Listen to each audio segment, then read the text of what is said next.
Eu matei meu pai. Botei fogo na casa com ele dormindo dentro, depois de pegar ele tentando abusar da minha filha.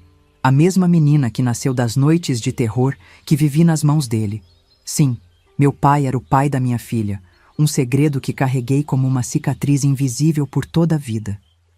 Se você tá achando que sou um monstro por ter feito isso, quero ver se vai pensar o mesmo depois de ouvir minha história inteira. Porque o verdadeiro monstro morreu naquele incêndio, e eu só fiz o que qualquer mãe faria para proteger sua cria. O homem que me gerou era o mesmo homem que me violava. Se hoje tô aqui, com essas mãos enrugadas, essa cara marcada e esse coração pesado, é porque o fogo que queimou minha casa levou embora o mal que vivia dentro dela.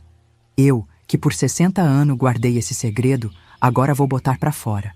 Porque o tempo já tá acabando pra mim, e não quero levar isso pro outro lado. Meu nome é Zuleide Amarante dos Santos. Zuzu, como o povo me chama desde menina. Nasci em Bom Conselho, lá no agreste de Pernambuco, em 1935, num ano que a seca não deu trégua. A terra rachava que nem os pés de quem andava descalço, e o céu azul não tinha nenhuma nuvenzinha de esperança. Hoje já tô com 90 anos nas costas, morando nessa casinha simples em São Paulo, mas a memória ainda é boa. Boa até demais. Às vezes penso que era melhor esquecer certas coisas. E você que tá me ouvindo agora, deixa nos comentários seu nome e de onde tá acompanhando minha história. Quero saber quem tá do outro lado escutando os causos dessa velha de Bom Conselho, porque o que vou contar não é dessas histórias bonitas de novela, não. É coisa pesada, coisa que muita gente passou, mas poucos têm coragem de falar. Cresci numa casa de taipa, telhado de palha, chão batido. Quem via de fora achava até que era casa boa, comparada com a de muito vizinho. Tinha um terreirinho na frente onde mamãe estendia roupa, e atrás um quintal com pé de tudo quanto é erva que prestava para remédio. Era uma vida simples, sem luxo, mas também sem fome. Meu pai era dono do único mercado da cidade, então nunca passamos necessidade de comida, roupa ou calçado. Minha mãe Sebastiana, coitada, era uma mulher miudinha, de olhar baixo, mão ligeira. Sabia de um tanto de coisa sobre as plantas do quintal. Essa aqui, Zuzu, é para dor de barriga. Essa outra acalma o coração aflito. E tinha uma para cada mal que aparecia. Na minha inocência de criança, eu achava que ela sabia de um remédio para todo tipo de sofrimento do mundo. Só mais tarde vim descobrir que para certos males não tem erva que cura. Nosso canto era assim, de manhãzinha já estava de pé, ajudando mamãe na lida da casa. Ia buscar água na cacimba, cuidava das galinhas, aprendia a cozinhar no fogão de lenha que esquentava a casa inteira. Não tinha energia elétrica. A luz vinha do candeeiro, e quando a noite chegava, a gente se reunia na frente da casa para conversar ou escutar as histórias que os mais velhos contavam. Era uma vida diferente, mas que hoje me dá uma saudade doída. Meu pai, Juvenal, era homem respeitado na cidade toda. Todo mundo conhecia o seu Juvenal do armazém. Ele vendia de tudo: feijão, arroz, carne seca, ferramentas, tecido, querosene pro lampião. Nas épocas de seca mais braba, diziam que ele fiava mercadoria para quem não tinha como pagar e nunca cobrava juros. Era chamado de homem bom, de alma generosa. Todo domingo estava lá na igreja, na primeira fila, contribuindo com o dízimo mais gordo. Vivia de paletó engomado, chapéu de feltro, barba sempre feita. Mas dentro de casa, meu Deus, dentro de casa era outro cristão. A mão que distribuía mercadoria de graça para os necessitados era a mesma que fechava em punho para bater na minha mãe quando a comida não estava do jeito que ele gostava. O sorriso largo que mostrava para os clientes era o mesmo que sumia assim que a porta de casa se fechava. Ali, só o que a gente via era a carranca, o senho fechado, os olhos miúdos de raiva por qualquer coisinha que não estava do jeito dele. Me lembro que uma vez, eu devia ter uns 6, 7 anos, mamãe quebrou sem querer um prato. Era um dos pratos bom, de louça, que só usava quando vinha visita importante. O barulho do prato quebrando foi seguido pelo silêncio mais pesado que já senti. Mamãe ficou branca, que nem papel. Quando ele chegou, ela já estava de joelho pedindo perdão. Mesmo assim, apanhou tanto que passou 2 dias de cama. E naquela mesma semana, ele comprou um jogo de prato novo e mandou entregar na casa do vigário como doação. Foi quando entendi que tinha 2 homens morando no corpo do meu pai, um para fora e outro para dentro de casa. A gente não falava sobre isso. Era assim no tempo antigo. O que acontecia dentro de casa, dentro ficava. Vizinho até escutava os gritos, os choros, mas fazia que não era com eles. Quem era a gente para desafiar o homem mais importante da cidade? Quem ia acreditar na palavra de uma mulher contra a dele? É coisa que hoje em dia parece absurdo, mas naquele tempo era assim que funcionava. A minha alegria de menina vinha das pequenas coisas. Uma delas foi quando ganhei minha primeira boneca. Não era dessas comprada em loja, que só filha de gente rica tinha. Era uma boneca de palha que minha mãe fez depois que ajudei na colheita do café. Lembro que passei o dia todo carregando cisco, enchendo o balaio, com as mãos ardendo. Quando chegamos em casa, mamãe pegou um punhado de palha de milho, umas linhas coloridas que guardava escondido e fez aquela bonequinha. Botou até um vestidinho de retalho. Foi o presente mais bonito que já ganhei. Chamei ela de Flor e dormia abraçada com ela toda noite. Bom conselho. Nos anos 40 era uma cidadezinha pacata. Tinha a praça central, a igreja, umas ruas de terra que quando chovia virava lamaçal. Nos domingos depois da missa, o povo se juntava para conversar, trocar novidade. As moças passeavam pela praça, os rapazes ficavam de olho, tudo muito respeitoso. Nas festas de São João, era fogueira acesa, milho assado, pamonha e o forró comendo solto no terreiro. A gente dançava até o sol raiar. O rádio era coisa de gente abastada. Na nossa casa tinha um, porque pai fazia questão de mostrar que podia ter o que os outros não tinham. Era um radinho pequeno, mas potente, que ele só ligava depois que chegava do armazém. A gente escutava as notícias da guerra lá longe, que para nós parecia outro mundo. Escutava também as radionovelas, que mamãe adorava, mas só podia ouvir se tivesse terminado todo o serviço da casa. Foi nesse rádio que ouvi pela primeira vez a voz de Luiz Gonzaga. A sanfona dele parecia contar a história da nossa vida, do nosso sofrimento e da nossa alegria também. Asa Branca era como um hino lá em casa. Quando tocava, até meu pai ficava mais macio, talvez lembrando da infância dele, não sei. A escola era um luxo que nem todo mundo tinha. Eu tive sorte, porque pai achava importante que eu soubesse ler e escrever para um dia ajudar no armazém. Ia todo dia para a escolinha, que era só uma sala com carteira de madeira e uma professora que ensinava tudo junto: ler, escrever, contar e rezar. Gostava de aprender, era boa aluna. Os cadernos eram de folha áspera. A gente escrevia com lápis de madeira que tinha que apontar com canivete. As letras saíam torta no começo, mas com o tempo foi melhorando. Eu era uma menina alegre, apesar de tudo. Brincava de roda, de pegar, de esconder. Tinha amiguinha na vizinhança, mas não podia levar para dentro de casa. Pai não gostava de bagunça, dizia que casa não era lugar de farra. Então a gente brincava na rua, debaixo dos pés de juazeiro, inventando história, fazendo boneca de sabugo de milho, casinha de graveto. Mas já dava para perceber que eu era diferente das outras meninas. Enquanto elas falavam sem medo, eu já tinha aprendido a falar baixo, a não chamar atenção.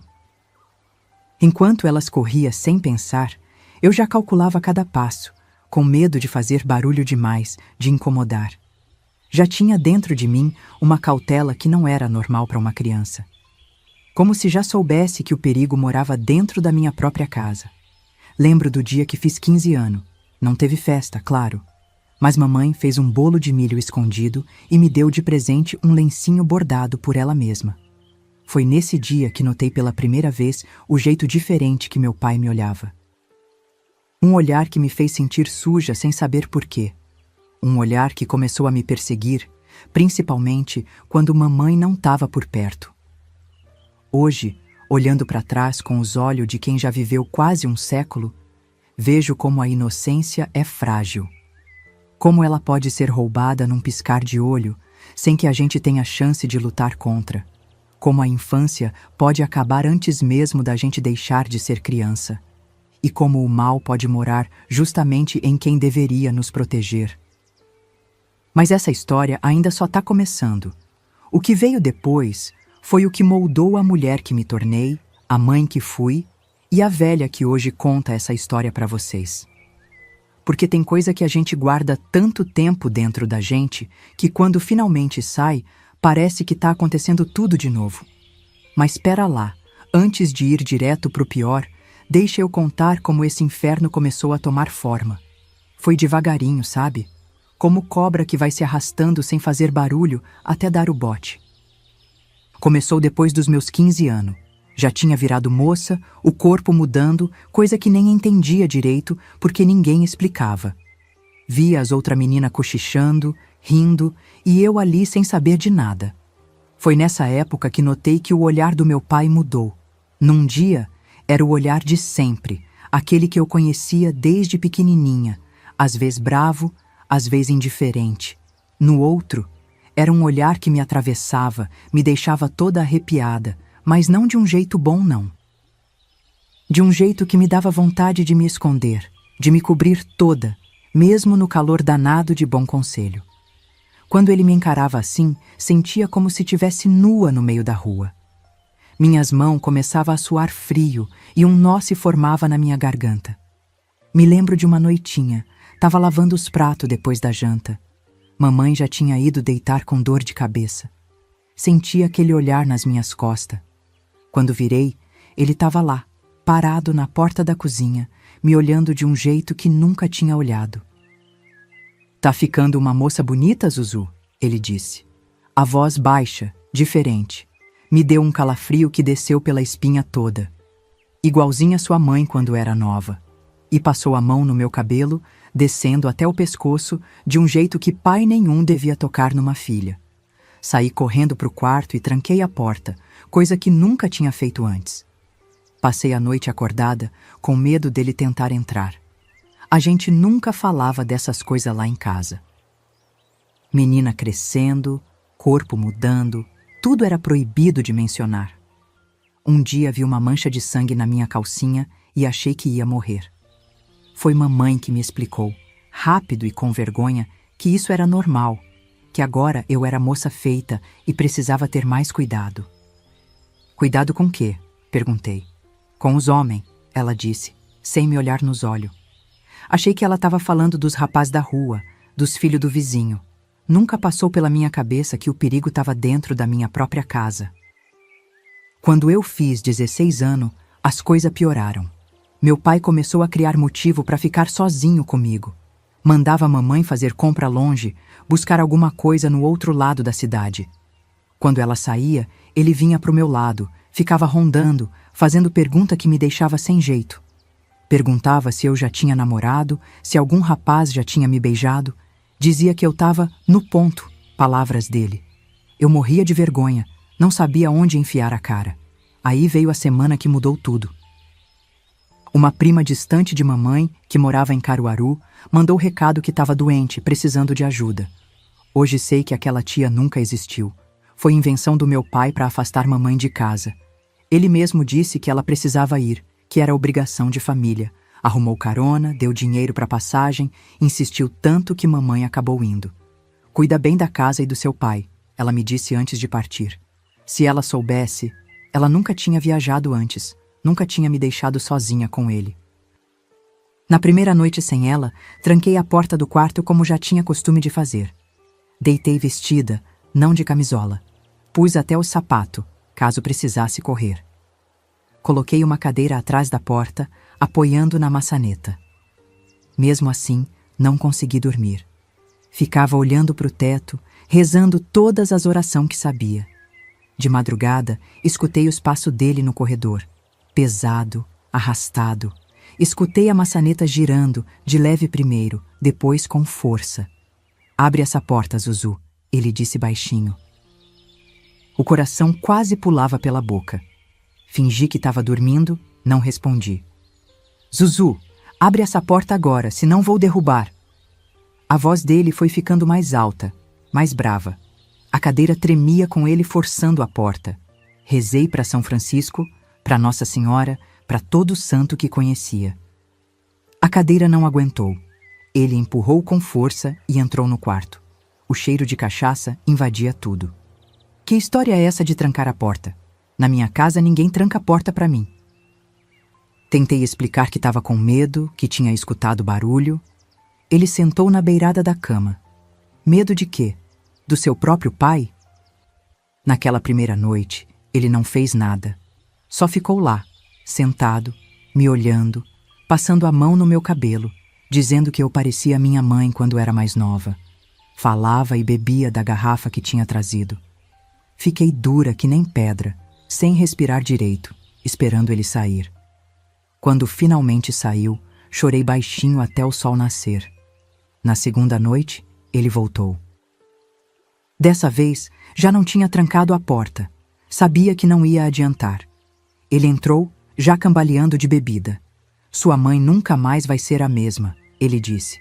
Mas você ainda é nova. Foi quando tudo aconteceu. As mãos dele pesada, o hálito de cachaça, a dor que nunca tinha sentido antes. Gritei, mas ele tapou minha boca. Se fizer barulho, vai ser pior, ele disse. E foi assim, com essa ameaça, que comecei a aprender o silêncio que ia carregar por anos. Depois que terminou, ele saiu como se nada tivesse acontecido. Fiquei ali, sem conseguir me mexer. O corpo todo doendo, a alma partida no meio. Me sentia suja, usada, rasgada por dentro e por fora. Passei horas debaixo da água fria tentando me limpar, esfregando a pele até ficar vermelha, mas aquela sensação não saía. Como é que ia olhar para a mamãe quando ela voltasse? Como ia continuar vivendo debaixo daquele teto? Como ia conseguir fingir que nada tinha acontecido? Quando mamãe voltou, depois de uma semana, percebi que ela também estava diferente. Mais calada, olhando para o chão mais que o normal. Será que ela desconfiava? Será que sabia e não podia fazer nada? Nunca vou saber. O que sei é que ele passou a ser mais violento com ela também. Talvez para ela não notar o que estava acontecendo comigo. Ou talvez porque agora tinha provado de um poder que não queria mais largar. A vida continuou naquele inferno, de dia a família normal. Ele no armazém, mamãe na lida de casa, eu ajudando, indo para a escola quando dava. De noite, o terror. Nem toda noite ele vinha, o que era pior, porque eu nunca sabia quando aconteceria. Vivia em constante estado de alerta, de pavor. Emagreci, parei de comer direito. Na escola, as professoras perguntavam se eu estava doente. Dizia que sim, que era uma febre que ia e voltava. Tentei fugir uma vez, logo depois que começou. Arrumei uma trouxa pequena, esperei todos dormirem e saí pela janela. Mas para onde ia? Não tinha parente próximo, não tinha dinheiro, não tinha nada. Andei a noite toda sem destino. Quando o dia amanheceu, estava tão perdida e com tanto medo que voltei. Ele nem notou que tinha saído. Ou se notou, não falou nada. Foi quando comecei a planejar melhor. Cada centavo que conseguia, guardava. Quando ia fazer compra no mercado vizinho, sempre dizia que as coisas estavam mais caras do que realmente estava.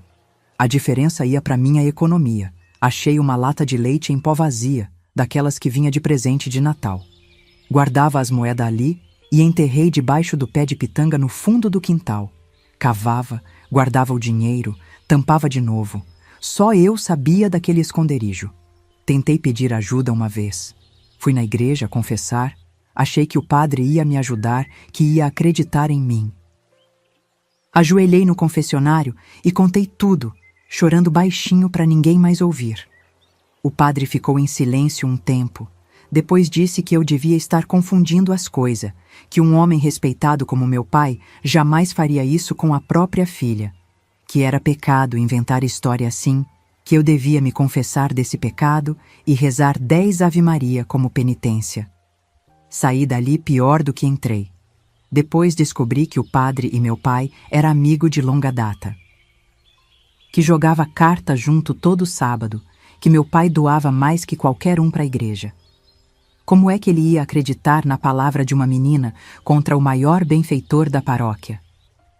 Foi ali que aprendi que nem Deus ia me ajudar, que só podia contar comigo mesma.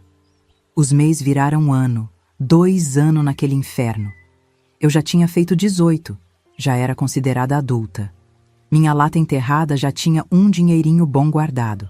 Já até sabia para onde ia. Recife. Cidade grande, longe, onde ninguém me conhecia e ninguém conhecia ele. Só estava esperando uma oportunidade, um momento certo. Foi quando meu corpo começou a mudar de novo. Não era mais a menina virando moça. Era outra coisa. O estômago embrulhando de manhã, um atraso que nunca tinha tido antes. Os peitos doendo de um jeito diferente. Demorei para entender o que estava acontecendo. Quando caiu a ficha, quase desmaiei. Estava esperando um filho dele, do meu próprio pai. Quando a ficha caiu, foi como se tivesse recebido um tapa na cara. Precisava sair dali antes que a barriga começasse a crescer, antes que todos descobrissem, antes que aquela criança nascesse naquele lugar de tanto sofrimento. Não podia deixar que esse ciclo continuasse. Naquela mesma noite, esperei todo mundo dormir. Desenterrei minha lata, peguei o dinheiro que tinha juntado durante aqueles 2 anos. Não era muito, mas esperava que desse para chegar em Recife e sobreviver alguns dias até arranjar trabalho. Coloquei 2 mudas de roupa numa trouxinha, o retrato da minha mãe que tinha conseguido esconder e a boneca de palha que ela tinha feito, já toda desbotada e remendada. Antes de sair, fui até o quarto dela. Estava dormindo, o rosto marcado pelos anos de sofrimento. Quis acordar, quis levar comigo, mas sabia que ela não ia, que ia acabar contando para ele, por medo.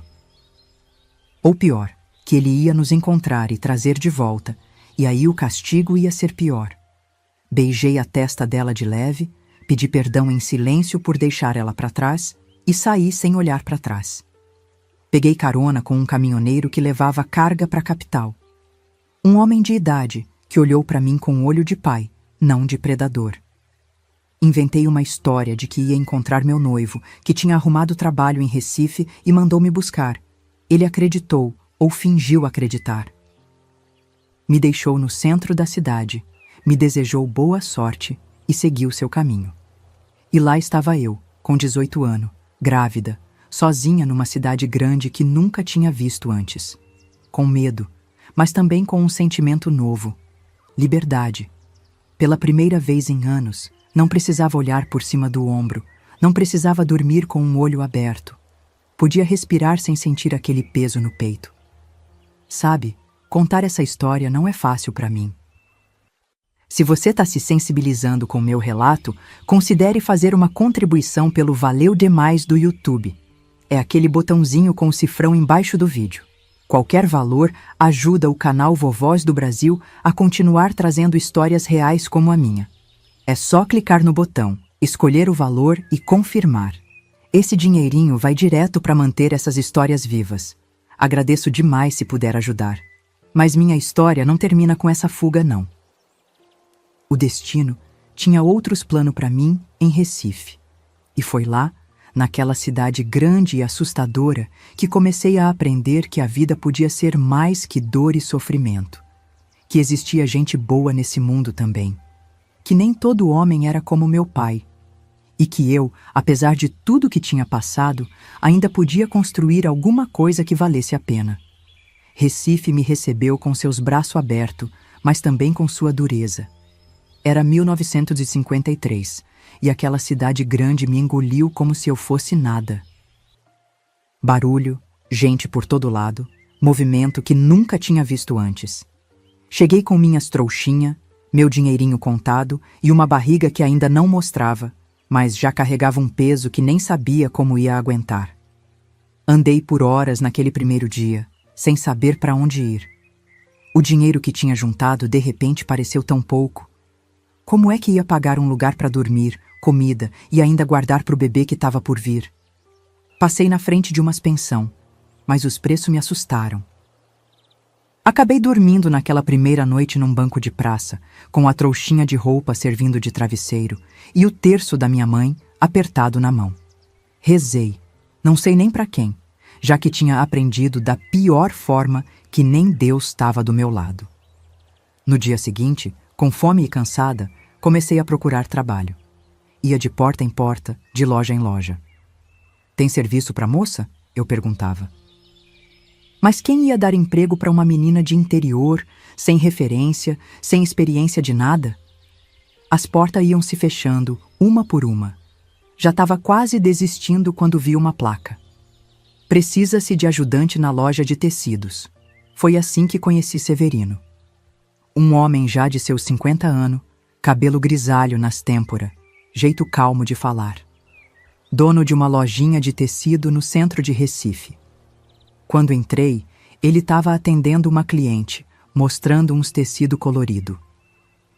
Fiquei num canto, esperando, observando a loja pequena, mas arrumada, com prateleira de madeira cheia de rolo de tecido de todo tipo e cor. Quando a cliente saiu, ele veio falar comigo. "No que posso ajudar, moça?" Ele perguntou, e só de ouvir aquele "moça" dito com respeito, sem maldade, meus olhos já se encheram d'água. Falei que tinha visto a placa, que estava procurando trabalho. Ele perguntou de onde eu vinha, o que sabia fazer. Falei que era de bom conselho, que tinha chegado ontem, que sabia costurar um pouco porque minha mãe tinha me ensinado. Não falei da gravidez, claro, nem de onde tinha fugido. Severino me olhou diferente de qualquer homem que já tinha me olhado. Não com desejo, não com nojo, não com pena. Olhou como quem vê um ser humano. "Tem onde dormir?" ele perguntou. Menti, disse que estava numa pensão. Ele percebeu a mentira, acho, mas não insistiu.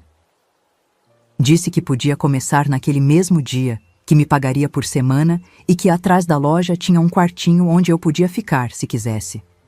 "Não é grande coisa, mas tem uma cama limpa e um teto que não chove dentro", ele disse. Desconfiei, óbvio. Como não ia desconfiar depois de tudo? Mas também, que escolha tinha?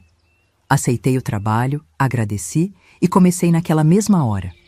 Aprendi rápido as coisas da loja, os nomes dos tecidos, os preços, como atender as clientes. Severino era paciente, explicava tudo com calma. Quando fechou a loja no fim do dia, me mostrou o quartinho. Era pequeno mesmo, mas limpo, com uma caminha, uma mesinha e até uma janelinha que dava para o quintal dos fundos. Tranca por dentro, ele fez questão de mostrar. Naquela noite, deitada na primeira cama de verdade em 2 dias, chorei até dormir. Não de tristeza, mas de alívio, de ter encontrado um lugar, de ter comida na barriga, de ter uma porta que podia trancar. De já estar longe do inferno, mesmo que não soubesse ainda o que o futuro ia trazer. Os primeiros meses na loja de tecido foram de aprendizado. Severino me ensinou tudo sobre os tecidos, algodão, linho, seda, os nomes, as texturas, de onde vinha cada um. Descobri que gostava daquilo, de sentir os panos entre os dedos, de imaginar as roupas que podiam virar. As clientes começaram a gostar de mim, da minha opinião sobre qual tecido ficava melhor para cada peça que queriam fazer. Mas a barriga começou a crescer. Por mais que usasse roupa folgada, chegou-me um ponto que não dava mais para esconder. Uma tarde, Severino me chamou para conversar depois que a loja fechou. Achei que era minha hora de ir embora, de começar tudo de novo. Mas não. Ele só me olhou e disse: "Quando nasce?" Falei que achava que dali uns 4 meses. Ele assentiu, como se já soubesse há tempo. "Vamos precisar comprar um berço." Foi tudo que disse. Não me perguntou de quem era. Não quis saber por que tinha fugido. Não me julgou. E foi aí, naquele momento simples, que comecei a entender que existia homem bom nesse mundo, que nem todo mundo era como meu pai. Mariana nasceu num dia quente de janeiro de 1954. Uma parteira conhecida de Severino veio ajudar. Foi um parto difícil, demorado, mas quando ouvi o choro dela, foi como se um pedaço do céu tivesse descido até aquele quartinho nos fundos da loja de tecido. Pequena, vermelha, com uma penugem escura na cabeça, ela não tinha nada dele. Só tinha de mim e do futuro que a gente ia construir longe daquele passado. Severino foi o primeiro a segurar ela depois de mim e da parteira. Vi nos olhos dele um brilho que nunca tinha visto antes. "Posso ser o avô dela?" ele perguntou, com a voz meio engasgada. Chorei, concordei com a cabeça, sem conseguir falar nada.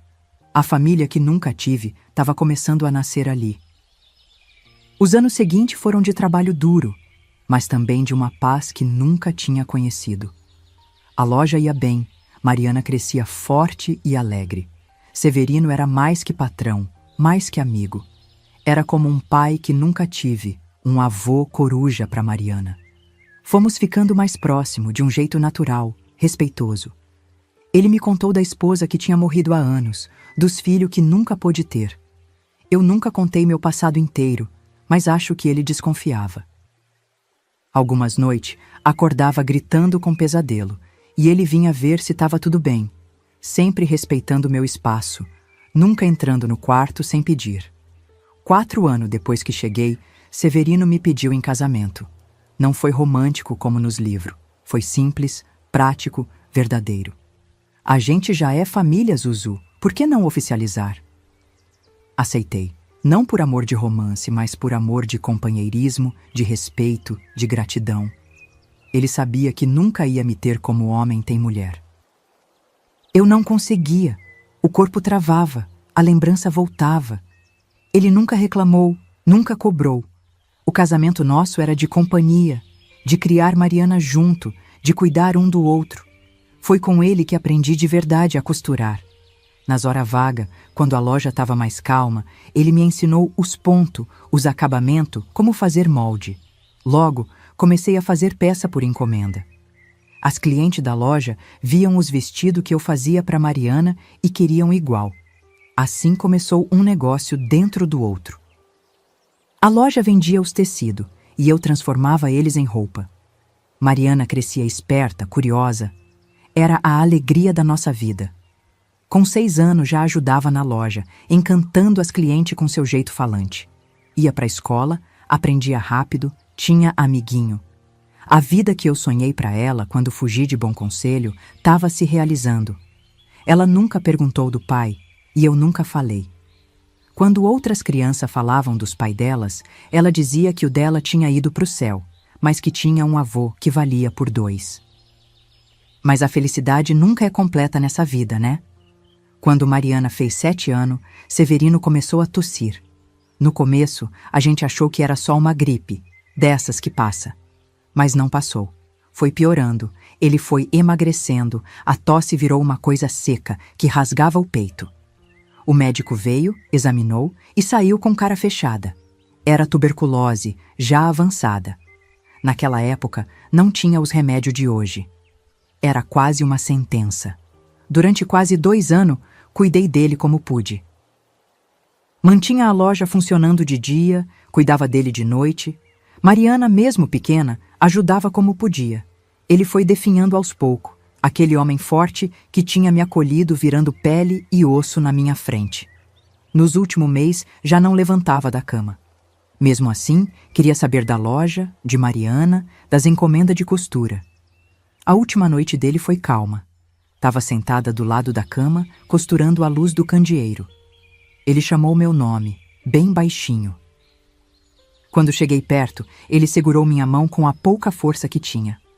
"Você foi a filha que nunca tive, Zuzu", ele disse. "E Mariana é a neta que alegrou meus últimos anos. Obrigado." De manhã, quando fui levar o café, tinha partido durante o sono. Enterramos ele no cemitério de Santo Amaro. Pouca gente, alguns clientes fiel, uns vizinhos. Mariana chorou muito, agarrada na minha saia. Eu não chorei, não na frente dela. Chorei depois, sozinha, quando entendi que estava sozinha de novo. Que agora era só eu e minha filha contra o mundo. Severino tinha deixado tudo pra gente. A lojinha, o quartinho dos fundos que a gente já tinha aumentado com mais um cômodo, umas economia guardada. Não era riqueza, mas era segurança. Continuei com a loja, com as costuras. Trabalhava dobrado para compensar a falta dele. Mariana crescia, ia bem na escola, me ajudava cada vez mais. A vida seguia com sua dureza, mas também com pequena alegria. Foi assim por mais uns anos, até que um dia chegou uma carta. Raro receber carta, quase ninguém sabia onde eu estava. Quando vi o envelope com o nome da minha cidade natal, o coração gelou. Era de uma vizinha antiga, daquelas que via minha mãe apanhar e fingia que não era com ela.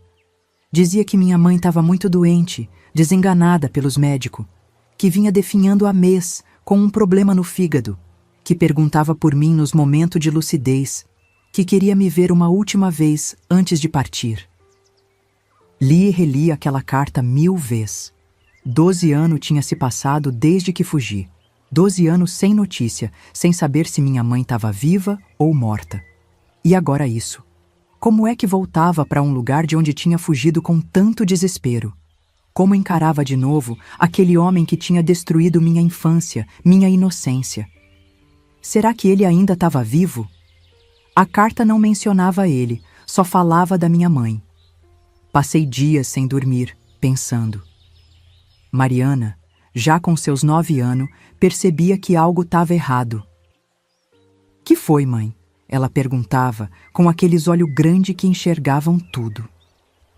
Acabei contando que minha mãe, a avó que ela nunca conheceu, estava doente, que morava longe, numa cidade pequena. Não falei mais nada, não mencionei o avô, nem porque tinha saído de lá. A decisão foi difícil, mas no fundo eu sabia que não tinha escolha. Era minha mãe, a mesma que não pôde me proteger, mas que também era vítima. Que sofreu tanto quanto eu, talvez mais, porque viu a filha passar pelo mesmo inferno e não pôde fazer nada. Eu precisava vê-la uma última vez. Dizer que tinha sobrevivido, que estava bem, que tinha construído uma vida longe dali.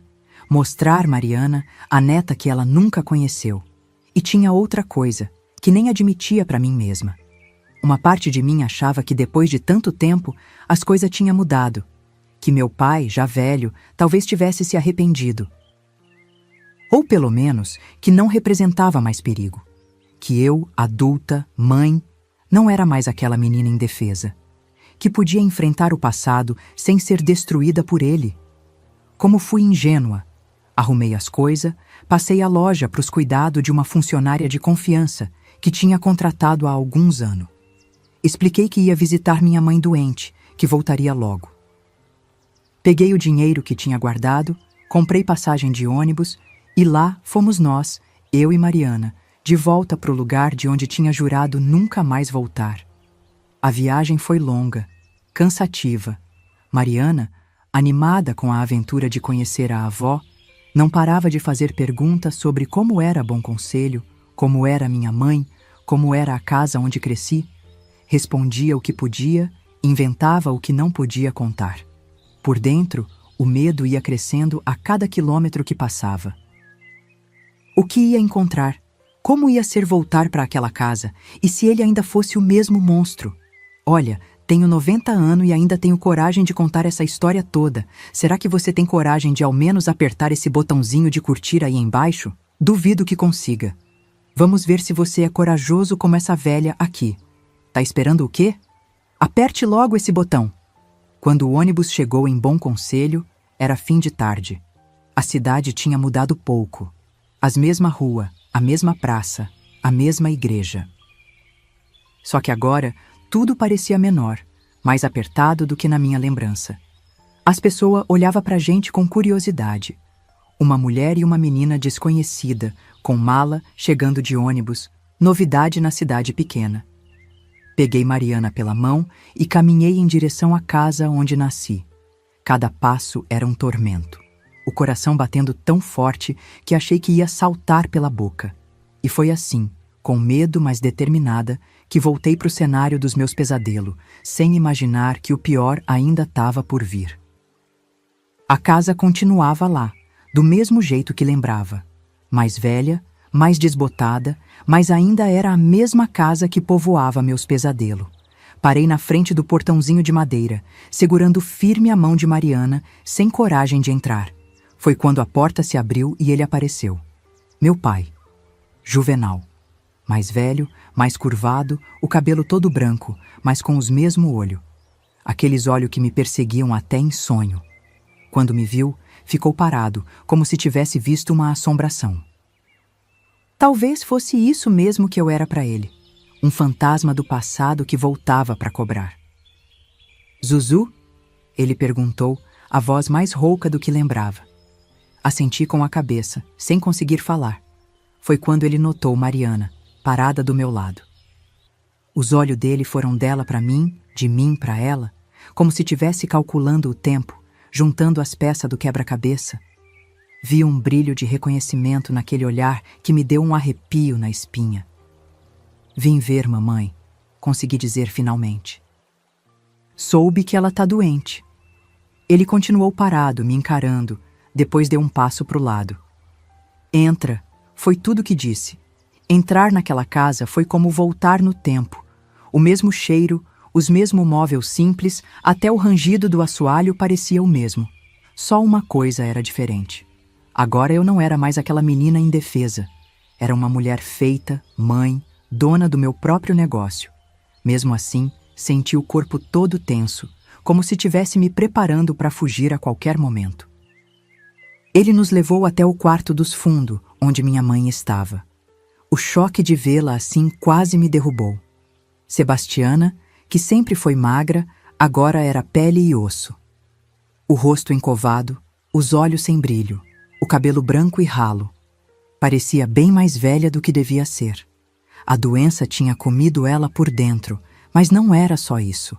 Era o resultado de anos e anos vivendo com aquele monstro, sem ter para onde fugir, sem ter quem a defendesse.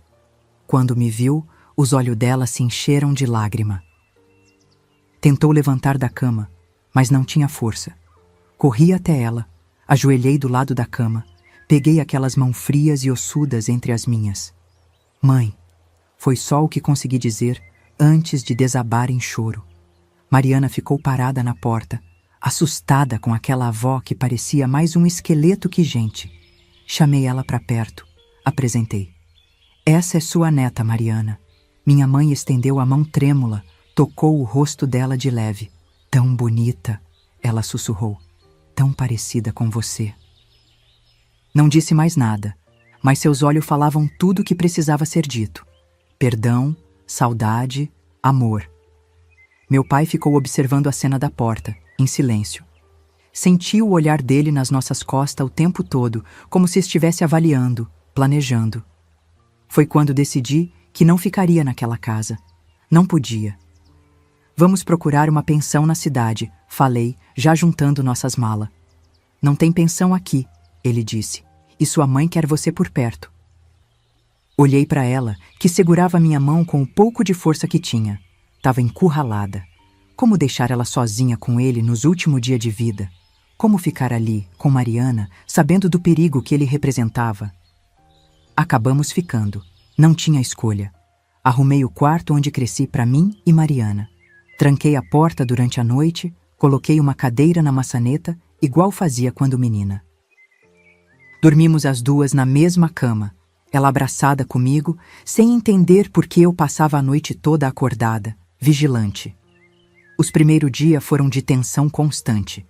Não deixava a Mariana sozinha nem um minuto. Quando ia ajudar minha mãe com alguma coisa, levava ela junto. Quando precisava ir no quintal, segurava ela pela mão. Via os olhos dele seguindo a gente pela casa, sempre observando, sempre calculando. Mariana começou a perguntar por que o vovô era tão calado, por que eu ficava tão nervosa perto dele. Inventava desculpa, dizia que ele era assim mesmo, que não estava acostumada com criança. Minha mãe piorava a cada dia. O médico vinha ver ela, receitava remédio para dor, mas dizia que não tinha mais o que fazer.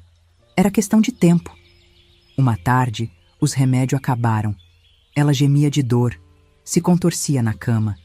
Precisava ir na farmácia buscar mais, não tinha jeito. Chamei Mariana, disse que íamos juntas, mas minha mãe estava tão mal que pediu para Mariana ficar fazendo companhia para ela. Com o coração apertado, deixei as duas conversando. Minha mãe tinha se apegado à neta nesses poucos dias, e Mariana gostava de ouvir as histórias que ela contava sobre quando eu era pequena. Antes de sair, fui até meu pai, que estava na sala. Vou na farmácia, avisei. Não demoro. Ele assentiu, sem dizer nada. Olhei bem nos olhos dele, com toda a firmeza que consegui juntar. Mariana tá com mamãe. Ele entendeu o recado implícito. Ou achei que tinha entendido. A farmácia ficava do outro lado da cidade. Fui andando rápido, quase correndo. Mas quando cheguei lá, tinha uma fila enorme. Uma remessa de vacina tinha chegado e parecia que a cidade toda estava lá para tomar. Esperei, impaciente, olhando para o relógio a cada minuto. Quando finalmente consegui o remédio, já tinha passado mais de 1 hora. Voltei correndo, com um peso no peito, um pressentimento ruim. Quando cheguei na casa, procurei Mariana no quarto da minha mãe. Não estava lá. Minha mãe tinha adormecido com o cansaço. Procurei na cozinha, no quarto, no quintal. Chamei por ela, cada vez mais desesperada. Nada. Foi quando escutei um barulho vindo do celeiro, um soluço abafado. Corri até lá, o coração quase saindo pela boca. Empurrei a porta de madeira velha que rangeu alto. O que vi ali vai me perseguir até o último dia da minha vida. Meu pai, o mesmo monstro que tinha destruído minha infância, estava com Mariana encurralada num canto. A blusinha dela rasgada, os olhos arregalados de terror, as lágrimas correndo pelo rosto. Ele se virou quando me ouviu entrar e vi a mesma expressão que conhecia tão bem. Aquele olhar de quem foi pego fazendo algo errado, mas que não sente remorso nenhum. "Sai de perto dela!" gritei, avançando como uma fera. Ele riu, aquela risada que gelava meu sangue. "Igual a mãe", ele disse, olhando para Mariana. "Igualzinha." Empurrei ele com toda a força que tinha. Peguei Mariana no colo, mesmo ela já sendo grande demais para isso, e saí correndo do celeiro. Levei ela para o quarto, tranquei a porta. Ela tremia tanto que os dentes batiam. Ele disse que queria me mostrar os bezerros", ela soluçou. Mas não tinha bezerro nenhum lá. Abracei ela forte, tentando proteger do mundo, sentindo uma raiva que nunca tinha sentido na vida. Uma raiva que queimava por dentro, que pedia vingança. "Ele te machucou?" perguntei, segurando o rosto dela entre as mãos. Ela negou com a cabeça. "Ele só tentou tirar minha roupa. Disse que queria ver se eu já era moça." Fechei os olhos, sentindo um alívio temporário por ter chegado a tempo, misturado com um ódio que não cabia no peito. A história estava se repetindo. O monstro não tinha mudado nada, e se eu não fizesse algo, Mariana ia passar pelo mesmo inferno que passei. Naquela mesma noite, depois que Mariana pegou no sono, exausta de tanto chorar, comecei a planejar. Não ia fugir dessa vez. Não ia deixar minha mãe para trás de novo. Não ia permitir que ele tivesse a chance de fazer com Mariana o que fez comigo. Dessa vez, ia acabar com o problema pela raiz. Durante 3 dias, observei tudo. Os hábitos dele, os horários, as rotinas. Ele saía de manhã cedo para o armazém, voltava para o almoço, saía de novo e voltava no fim da tarde. De noite, bebia sua cachaça e dormia pesado. O lampião ficava sempre no mesmo lugar, no corredor entre os quartos. O celeiro tinha palha seca que pegaria fogo fácil. A casa de madeira velha arderia como graveto. Não deixei Mariana sozinha nem um segundo nesses dias. Dormíamos trancada, comíamos rápido para não ficar na mesma mesa que ele. Cuidava da minha mãe, que piorava a olho visto. Sabia que não tinha muito tempo, que precisava agir antes que fosse tarde demais. No 3º dia, coloquei meu plano em ação. De manhã, fui até o quintal e colhi as ervas que minha mãe tinha me ensinado a reconhecer. Aquelas que ela dizia que acalmavam o coração, que ajudavam a dormir. Só que peguei muito mais do que a dose normal. Passei a tarde preparando uma sopa, misturando as ervas bem moídas que ele nem ia notar no gosto. À noite, servi o jantar como se nada fosse. Minha mãe comeu pouco, na cama, com minha ajuda. Mariana não quis comer, ainda traumatizada e assustada. Ele sentou na mesa, desconfiado do meu súbito serviço, mas a fome falou mais alto. Comeu a sopa toda, ainda pediu mais. Servi, observando enquanto ele limpava o prato. Não demorou muito. Logo, o efeito das ervas começou. Ele ficou grogue, com dificuldade para manter os olhos abertos. Acho que vou deitar mais cedo hoje, ele disse, cambaleando até o quarto. Em menos de meia hora, estava roncando alto, num sono tão profundo que nem um terremoto ia acordar. Era a hora. Peguei Mariana, que já estava dormindo, e a carreguei para fora da casa. Expliquei que precisávamos esperar ali fora, que ia buscar a vovó para levar para o hospital. Ela estava sonolenta demais para questionar. Deixei ela sentada debaixo da mangueira, enrolada num cobertor, e voltei para dentro. Minha mãe estava acordada quando entrei no quarto. De algum jeito, ela parecia saber o que eu ia fazer. Me leva junto, ela sussurrou. Não quero morrer aqui, com ele. Assenti, sem palavras. Enrolei ela num lençol e a carreguei nos braços. Tava tão leve que parecia uma criança. Levei até onde Mariana esperava, voltando para casa uma última vez. O lampião estava cheio de querosene. Peguei ele e comecei a derramar pelo corredor, pelo quarto onde ele dormia, pela sala. O cheiro forte enchia a casa toda. Com cuidado, deixei um rastro até a porta da frente. Minha mão não tremeu quando acendi o fósforo. Não senti remorso quando larguei ele no início do rastro de querosene e vi o fogo se alastrar, rápido, voraz, faminto. Saí da casa e fechei a porta, observando a luz das chamas já começando a aparecer na janela. Peguei minha mãe no colo de novo, segurei a mão de Mariana e nos afastamos até um ponto onde podíamos ver a casa, mas ninguém podia nos ver. Ficamos ali, as três, vendo o fogo crescer, consumir tudo. Os estalidos da madeira queimando, o telhado desabando, as fagulhas subindo para o céu escuro como estrela de fogo. Não escutamos nenhum grito. Ele provavelmente nem acordou. As ervas tinham feito o trabalho delas, e o fogo fez o resto. Quando os vizinhos começaram a aparecer, correndo com balde d'água que não iam adiantar nada, voltamos para perto. Fingi desespero, gritei por socorro, disse que tínhamos acordado com o cheiro de fumaça e conseguimos sair, mas meu pai tinha ficado preso lá dentro. Mariana, sem entender direito o que estava acontecendo, chorava de verdade, assustada com tudo. Minha mãe só observava, com um brilho nos olhos que não via há muito tempo. A investigação, se é que pode chamar assim, foi rápida e superficial. Todo mundo sabia que Juvenal bebia demais. Provavelmente tinha entornado a cachaça, derrubado o lampião e o fogo começou. Um acidente lamentável, mas não surpreendente. Ninguém questionou, ninguém desconfiou. Até senti alguns olhares de pena sincera, outros de alívio mal disfarçado. Parece que não era só a gente que sabia do monstro que ele era. Enterramos o que sobrou dele 2 dias depois.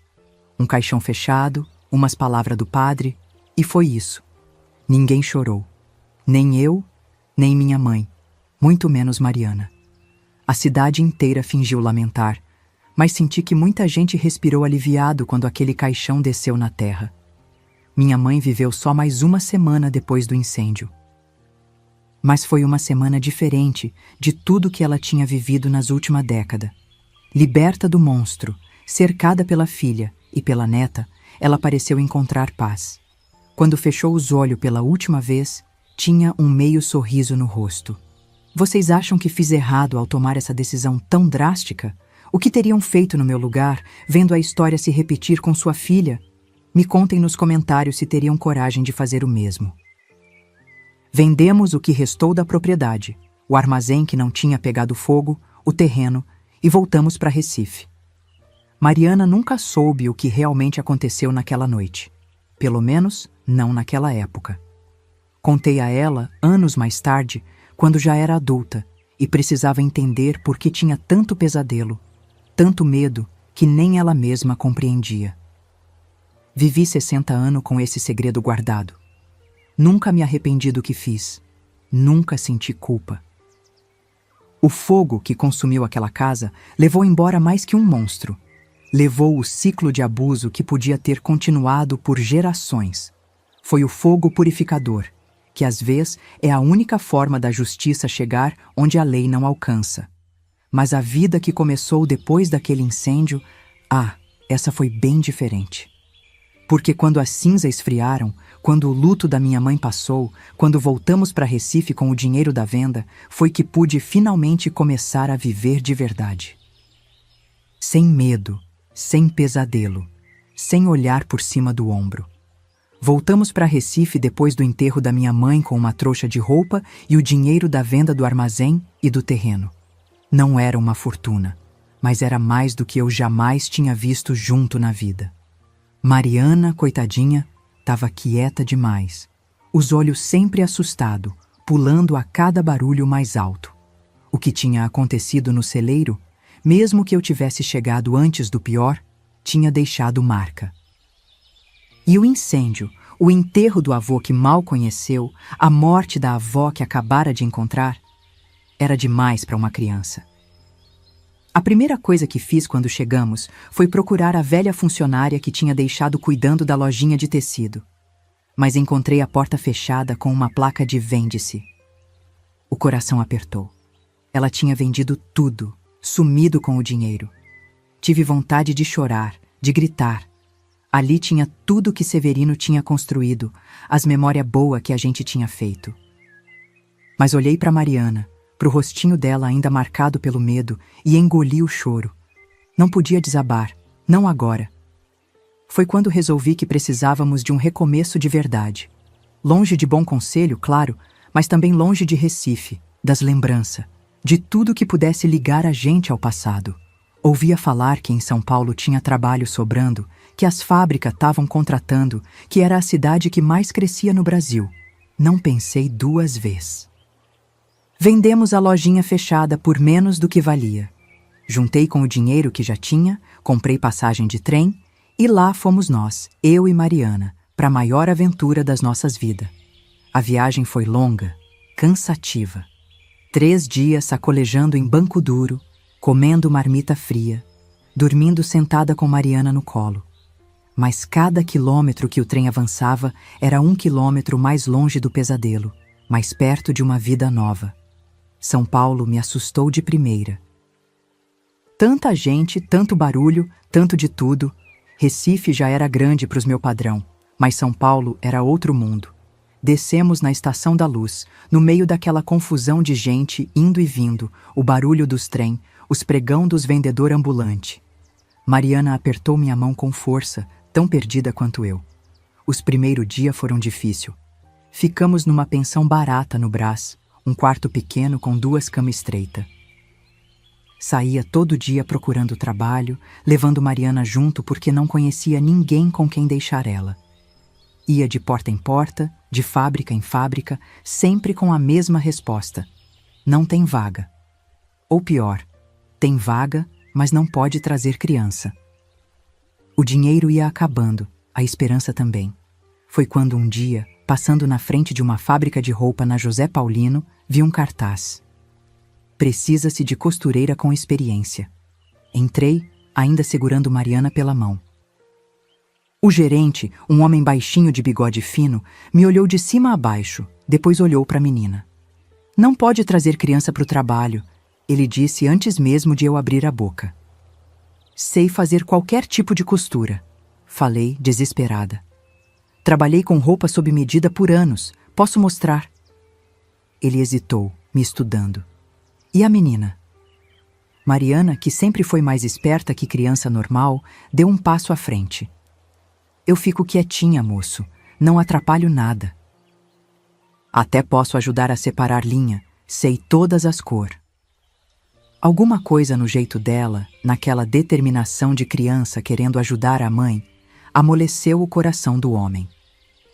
Vamos fazer um teste, ele disse, por fim. Se a senhora for boa mesmo, como diz, talvez a gente dê um jeito com a menina. Nunca costurei tão bem na minha vida como naquele dia.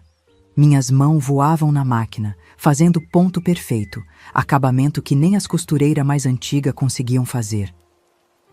No fim do dia, tinha feito o dobro que as outras faziam normalmente. O gerente não teve como dizer não. Me contratou na hora, com uma condição.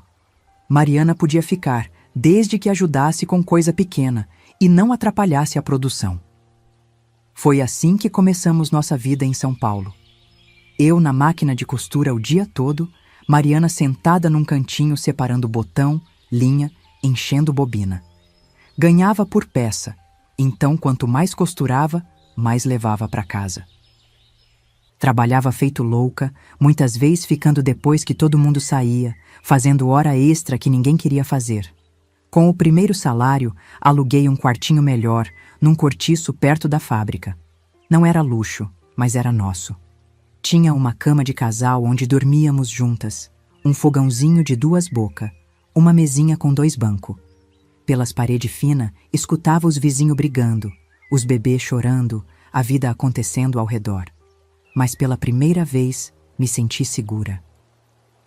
Aqui ninguém me conhecia, ninguém sabia meu passado, ninguém podia me julgar. Mariana começou a estudar numa escola pública perto de casa. Ia de manhã, voltava meio-dia, almoçava correndo e vinha para a fábrica ficar comigo até o fim do expediente. Era uma menina séria, quieta demais para o pouco tempo de vida. Raramente sorria, quase nunca brincava com as outras crianças. Os pesadelos eram constantes. Acordava gritando no meio da noite, dizendo que tinha fogo, que o vovô estava vindo pegar ela. Demorou um tempo até ela começar a se abrir. A escola ajudou muito. Tinha uma professora, Dona Isabel, que tomou ela como protegida. Via que a menina era diferente, mais fechada, mas também mais inteligente que as outras da idade. Começou a dar atenção especial, livro para ler, dever extra. Mariana florescia com essa atenção. Aos poucos, os pesadelos foram ficando mais raros, o sorriso mais frequente. Na fábrica, fui subindo devagar. De costureira comum passei a encarregada da seção, depois a supervisora de toda a produção. O gerente, que acabou virando meu amigo com o tempo, dizia que nunca tinha visto ninguém com tanta dedicação. Não era para menos. Cada ponto que dava na máquina era por Mariana, pelo futuro dela, pela chance de dar a ela tudo que eu não tive. Os anos foram passando. Mariana cresceu, virou moça, bonita, estudiosa, determinada. Terminou a escola com as melhores notas. Queria ser professora, como Dona Isabel, que tinha mudado a vida dela. Eu já ganhava bem. Tínhamos nos mudado para um apartamentinho pequeno, mas decente no Belenzinho. Não pensei 2 vezes. Paguei o curso normal para ela, vi ela se formar com orgulho que não cabia no peito. Foi como professora que ela conheceu Carlos, um rapaz que dava aula de matemática na mesma escola onde ela começou a trabalhar. Um moço sério, educado, de boa família. Quando ele veio pedir a mão dela em namoro, primeiro tremei. Os fantasmas do passado nunca deixam a gente completamente. Mas logo vi que ele era diferente. Respeitava ela, ouvia o que ela tinha a dizer, a tratava como igual. O jeito que olhava para ela era puro, sem malícia. Casaram 2 anos depois. Uma cerimônia simples, na igreja do bairro, com os colegas de trabalho e os amigos mais próximos. Eu chorei o tempo todo, de alegria, mas também de alívio. Minha filha estava seguindo um caminho tão diferente do meu. Um caminho de escolha, não de fuga. Senti que de alguma forma tinha quebrado a maldição da minha família. O primeiro neto nasceu 1 ano depois. Me lembro de segurar aquele pacotinho vermelho e chorão no colo e pensar: essa criança nunca vai conhecer o medo que a mãe dela conheceu, que eu conheci. Vai crescer protegida, amada, segura.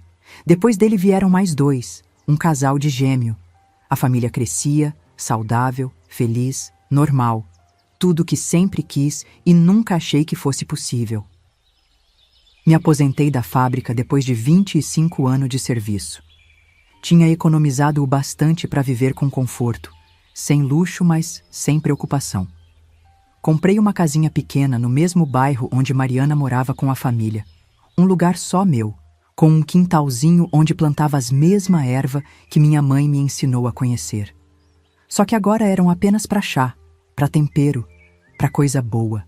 Nunca mais falei sobre o que aconteceu em Bom Conselho. Enterrei aquelas memórias junto com meu pai, naquele caixão fechado. Mariana também nunca tocou no assunto. Era como se tivéssemos feito um pacto silencioso de deixar o passado onde ele pertencia, no passado.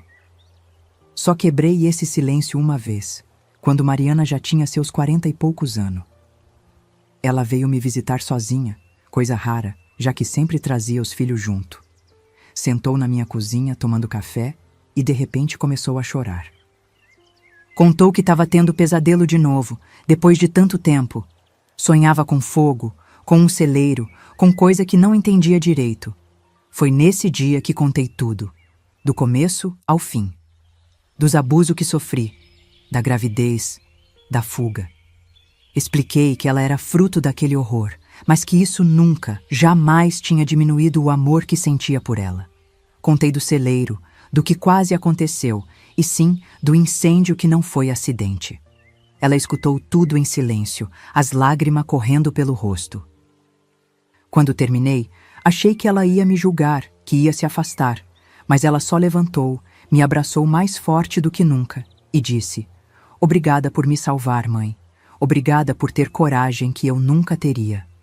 Naquele momento, entendi que algumas verdades precisam ser ditas, por mais dolorosa que sejam, que ela precisava saber de onde vinha para entender quem era. E mais importante, precisava saber que os demônios que às vezes ainda a perseguiam não eram só dela. Eram herança de um passado que tínhamos sobrevivido juntas. Os anos seguiram seu curso. Vi meus netos crescerem, se formarem, seguirem seus caminhos. Vi bisnetos chegarem, trazendo aquela alegria nova de começo. Vi Mariana se aposentar depois de 30 anos, ensinando criança a ler e escrever. Vi Carlos, que foi um companheiro maravilhoso para ela por 5 décadas, partir antes dela de um ataque do coração. Segurei a mão dela no velório, como ela tantas vezes tinha segurado a minha. E agora, com meus 90 anos bem vivido, olho para trás e vejo que, apesar de tudo, a vida foi generosa comigo. Tirou com uma mão, mas deu com a outra. Por cada momento de dor, tive dezena de alegria. Por cada lágrima de desespero, derramei centena de riso com minha família. Aprendi que às vezes o fogo que destrói é o mesmo que purifica, que da cinza pode nascer coisa nova, mais forte, mais bela. Que a coragem nem sempre está em enfrentar o monstro de frente. Às vezes está em fugir dele, em proteger quem a gente ama custe o que custar. Que justiça e vingança são coisa diferente, mas que às vezes se encontram no mesmo ato. Sobretudo, aprendi que o ciclo pode ser quebrado, que o que meu pai fez comigo não precisava definir o que eu faria com minha filha, que a maldição de geração pode ter fim quando alguém tem a força de dizer: "Aqui não, comigo acaba." Fui eu que disse isso, com fogo e determinação. E olhando para a família que construí, para a mulher forte que minha filha se tornou, para os netos e bisnetos que crescem sem sombra no olhar, sei que fiz a coisa certa. Não me arrependo de nada. Se fosse hoje, faria tudo igual. Porque minha história não é só de dor e vingança, é de resistência, de recomeço, de amor maior que o ódio. É de uma mulher que, mesmo quando tudo conspirava contra, escolheu vida em vez de morte. Que plantou semente boa em terra queimada e viu nascer uma floresta inteira. Eu sou Zuleide Amarante dos Santos de Bom Conselho, e essa foi a história da minha vida. Carreguei esse segredo por 60 anos para proteger quem eu amo. Se quer ouvir mais histórias de mulheres que enfrentaram o impossível como eu, se inscreva agora no canal Vovós do Brasil. Tem muita história ainda para ser contada. Antes de ir, olhe ali nos quadradinhos que estão passando na tela. Clica neles para conhecer outras histórias de mulher guerreira como eu. Cada uma tem seu jeito de lutar, de sobreviver, de vencer. A minha foi com fogo. A delas pode ter sido com água, com terra, com ar. Mas todas nós temos algo em comum. Não deixamos o mundo nos derrubar. E essas histórias precisam ser contadas, para que nenhuma menina tenha que passar pelo que passamos sem saber que existe saída, que existe esperança, que existe vida depois do pior.